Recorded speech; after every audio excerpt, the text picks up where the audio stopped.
Hello traders, Yolanda here with extraordinarytrading.com. So guys, today's video is going to be a process video.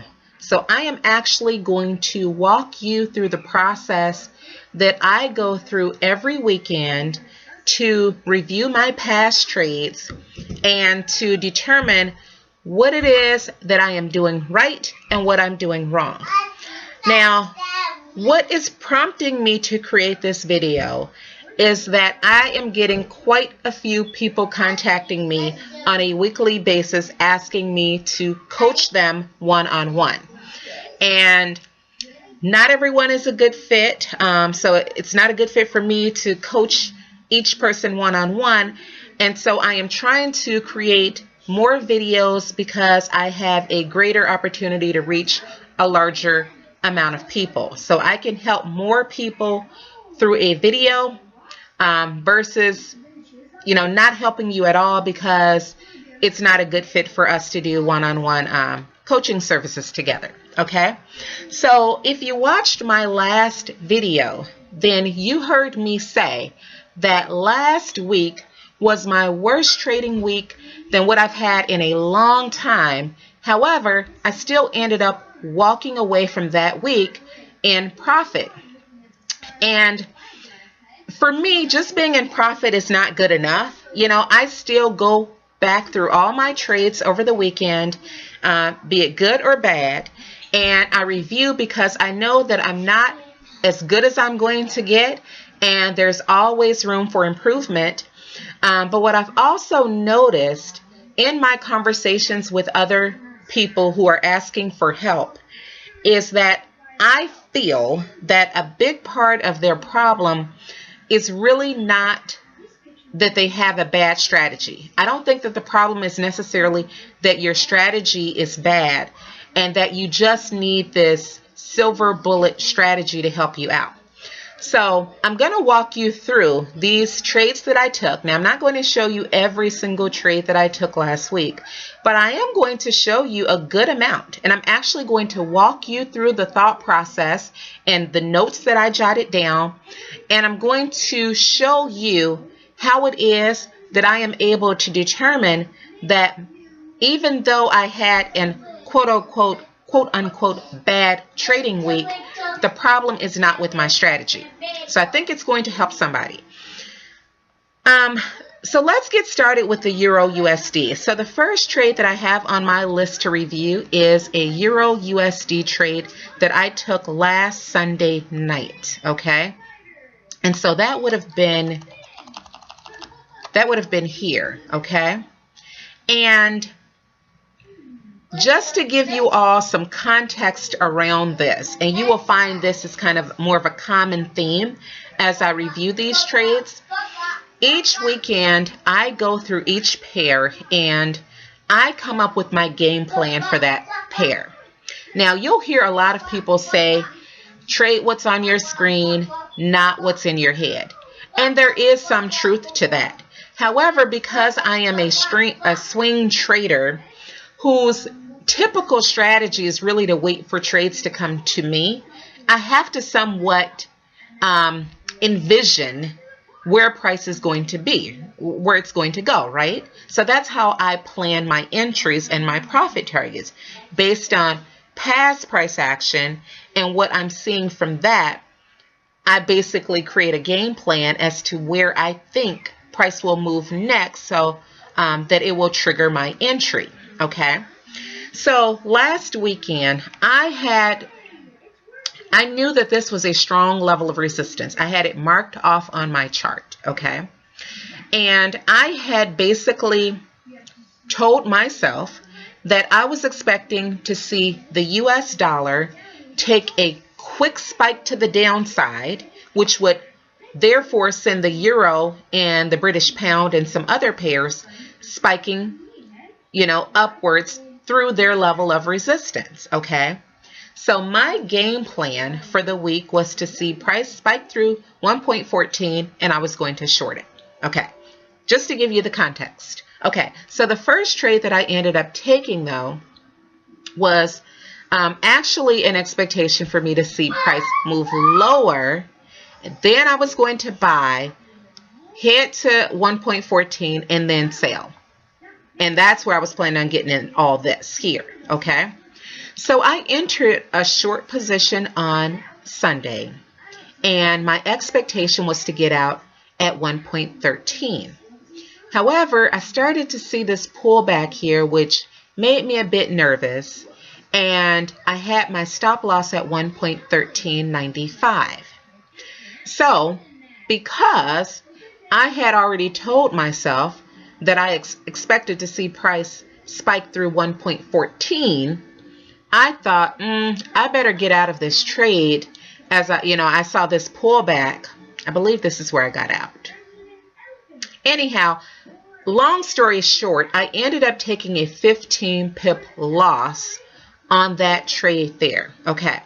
But what I realized based on all this is that the market was range bound. Okay. So I knew that I wasn't going to see my typical setups that I like, where I am waiting on price to come to me. Okay. So if I'm going to make some money, I'm going to have to kind of, get in with price as it moves, as it swings low, I'll buy and, sell at a higher price. Okay. So that was, my mindset around trading the Euro USD this week. Okay, so I took that loss. I did not need to take that loss. Had I have stayed in that trade, it would have been a winner. So I'm saying that because just because it was a losing trade does not mean the problem is with the strategy.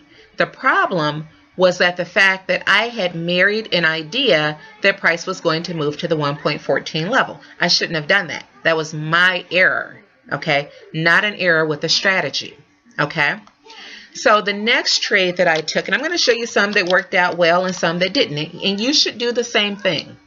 Okay, so the next trade that I took, the next trade that I have on my list, I took many more trades than what I have listed here, but this is what I'm going through, is I actually shorted the US dollar Swiss franc right here at 95.50, so right here. And I closed out that trade right here at 90.9510. So I wrote in my notes on my trading log, great entry, great profit target. Okay. All right. So then I basically left it at that. Okay. So now let's go back to the Euro USD, because as I said, much of my issues for the week were based upon my assumptions around the US dollar. And you want to get to the point where you're thinking like that too, where you're knowing, okay, what was really the problem? The problem is not the strategy, so that's what I'm showing you here. Okay. So then I went long because I had decided that, okay, we got this pullback here, and at this time it's Monday. Okay. So it's the 19th. We got this pullback. And I entered this trade on Monday morning. Right here. Right when price was here. Okay. So I went long. I bought. Good entry. Really good entry. Okay. And I bought with the expectation of closing out at 1.14. We came really close. We came within 14 pips of hitting that profit target. Okay. So I had to step away for a moment. So what I was saying is that my profit target on that was 1.14, and it came within 14 pips. Got in here. This is not a bad trade. It didn't hit my profit target. No, which means that, okay, maybe I need to work on tweaking my profit targets, but really, no, that's not the real problem. The problem is really the fact that I had married the idea that price was going to hit a level that it just didn't hit. Okay. So does that mean that I'm going to just sit and let my trades turn around and hit stop losses? No, absolutely not. Especially if it was moving in my direction. However, does that happen sometime? Yeah, absolutely. If I'm sleeping or if I'm away and not checking my trades, could a trade get close to my profit target, not hit it, and then turn around and hit my stop loss? Sure. But usually what I do, and I'll tell you guys this, I am a set and forget trader, so I don't believe in interfering with your trades all the time.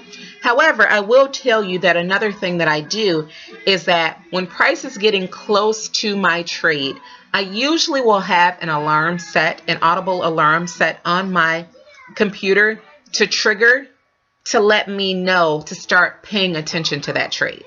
Okay, because we've all had those trades where prices come within like 1 pip of our profit target and then turned around, and you don't want to give up all your profits. Okay, so I'm not saying completely put on the blinders, ignore your trade unless either the profit target or stop loss gets hit. You can do that, but I'm telling you what I do. I put an alert on my charts.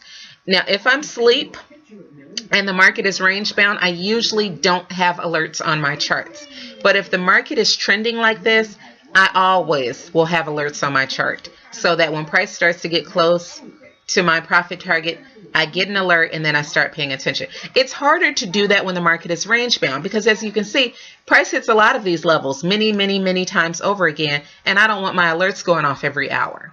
Okay, so that's why I don't usually use them while I'm asleep when the market is range bound, and frequently even when I'm awake I don't use them. Okay, so again, the whole point here is showing you how even though this trade didn't hit my profit target, the problem is not with the strategy. Okay, so the next one is the British pound US dollar. Okay, and I hope you guys are getting this. I hope you're following along.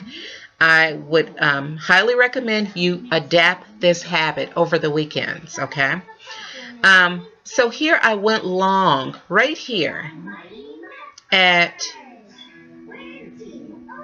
and right here is where I had my order set. Okay, and I went long. Again, this wasn't bad. Okay, so price had made this move up, pulled back, you know, so you could see how a person would think that this would be an okay time to buy.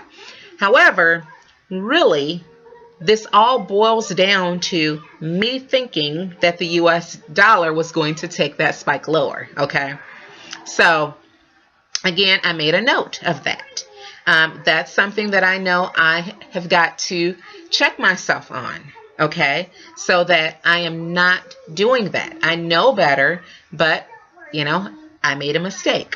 Okay, so the next one I'm going to show you all is on the Australian dollar, Japanese yen. Okay, so this is a trade that I took on October 21st at just after 8 a.m. Okay, so let's look at this. Okay, where is it? Okay, I took this trade right here. Okay, and I went long. My stop loss was down here. I got stopped out by 1 pip. Okay, again, not a problem with the strategy. Everyone has or will at some point have this happen to them. You know, they will have a situation where they're going to be in a great trade and they're just going to get stopped out by 1 pip. And for some people, they're going to be really ticked off about it. Other people are going to go off looking to change their strategy. And then others like myself will just say, it happens. It doesn't happen more often than it does, but it happens. You know, it is what it is. Okay.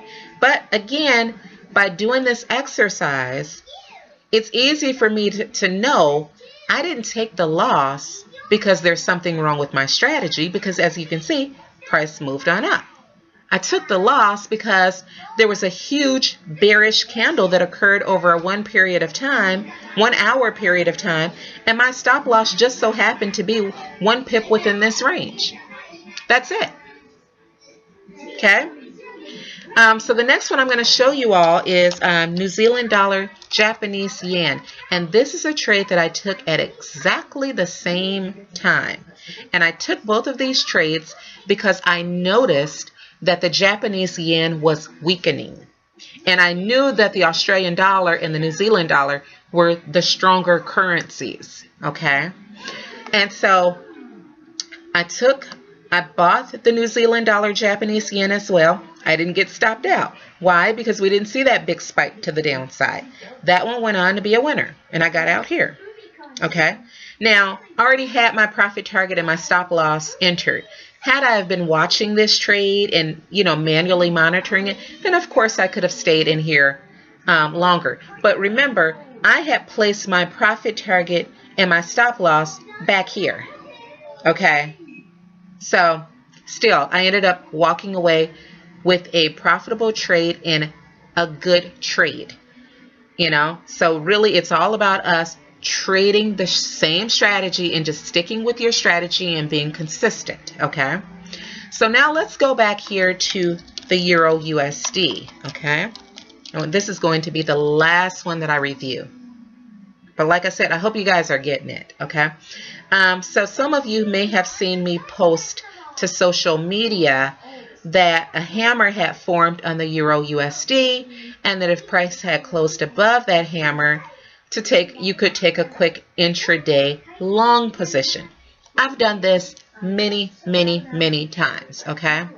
So my expectation was to just get in, and I was hoping that it was going to be like a 30 to 60 minute trade, and then I was going to be out. Well, every time I expect, like a 30 pip profit trade to be quick, it carries on for hours and hours and hours. Bottom line is that price came within 6 to 7 pips of my profit target, didn't hit it, okay? But does that mean that I'm going to just sit here and allow my stop loss to get hit? No, not if I'm watching the trade. Now, if I wasn't paying attention to it, then yeah, like I said before, it happens, But the takeaway here is that based on my assessments, each week when I go through and review my trades, my losing trades always confirm that my strategy is good, okay? And I'm encouraging you all to do the same thing if you don't already have this habit, because you may find that that's your only problem. Your only problem is that it's something psychological. So you have married the idea that one currency is going to do something that it didn't do. Or you may just have an unlucky week like I did. I mean, I had two problems really. One part was just me marrying the idea, which was a mistake, that I was going to see a spike lower on the USD that would cause the euro and the British pound to spike higher. That didn't happen. And then also, I just got a little unlucky on a few trades. A few of my trades just came within a few pips of their profit targets and didn't hit it. And then I got stopped out on one trade by 1 pip. Okay? The problem isn't with the strategy. It was just a bad week. It happens. But I'm not going to change my trade strategy because I had a less than desirable trading week. Okay, guys, I hope it helps. Like I said, I'm trying to put more videos out there because I'm getting a lot of people asking me to coach them one-on-one, and I can reach a larger number of people and help them. For those who are ready to receive the message and actually to apply these lessons, I can reach more people through these videos, okay? Not to say that I won't coach people one-on-one, because I will if it's a good fit. But oftentimes it's not. So I hope it helps. And if you have any questions or comments, please leave them in the comment section below. And as always, happy trading.